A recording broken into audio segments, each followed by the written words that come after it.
Voici une erreur que vous faites lorsque vous voulez traduire un mot en anglais ou en français. Sans tarder, abonnez-vous et activez la cloche de notification pour ne rater aucune de nos prochaines leçons. Leçon du jour, ne traduisez pas directement depuis le français. 1. Expressions idiomatiques. Français, il pleut des cordes. Mauvaise traduction, it's rain un rope. Bonne traduction, it's rain un cats and dogs. Explication, les expressions ne se traduisent pas littéralement, il faut utiliser l'équivalent culturel. 2. Faux ami. Français, je suis finalement arrivé à l'heure. Mauvaise traduction, I am eventually on time. Bonne traduction, I am finally on time. Explication, eventually signifie, finalement, après un certain temps, pas finalement dans le sens de enfin. 3. Structure grammaticale. Français, j'ai 30 ans. Mauvaise traduction, I have 30 years. Bonne traduction, I am 30 years old. Explication, en anglais, on utilise to be pour parler de l'âge. 4. Préposition. Français, je m'intéresse à la musique.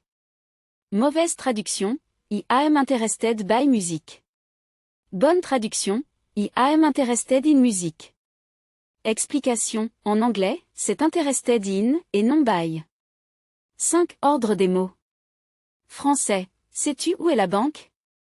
Mauvaise traduction, do you know where is the bank? Bonne traduction, do you know where the bank is? Explication, en anglais, l'ordre sujet-verbe reste intact dans une subordonnée. 6. Expression avec faire.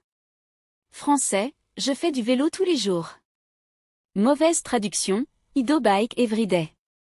Bonne traduction, I ride my bike every day. Explication, l'anglais utilise des verbes spécifiques comme ride ou go cycling. 7. Mots à double sens. Français, je suis sensible au bruit. Mauvaise traduction, I am sensible to noise.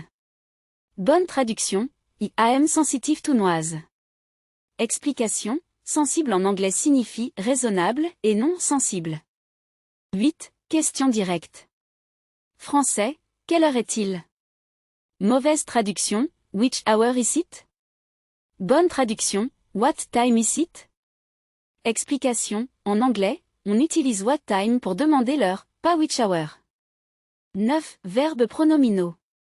Français, je me souviens de cette histoire. Mauvaise traduction, I remember myself of that story. Bonne traduction, I remember that story. Explication, les verbes pronominaux ne se traduisent pas toujours avec myself ou yourself. 10. Verbes mal utilisés. Français, je vais te rendre visite demain. Mauvaise traduction, I'm going to rendre you a visit tomorrow.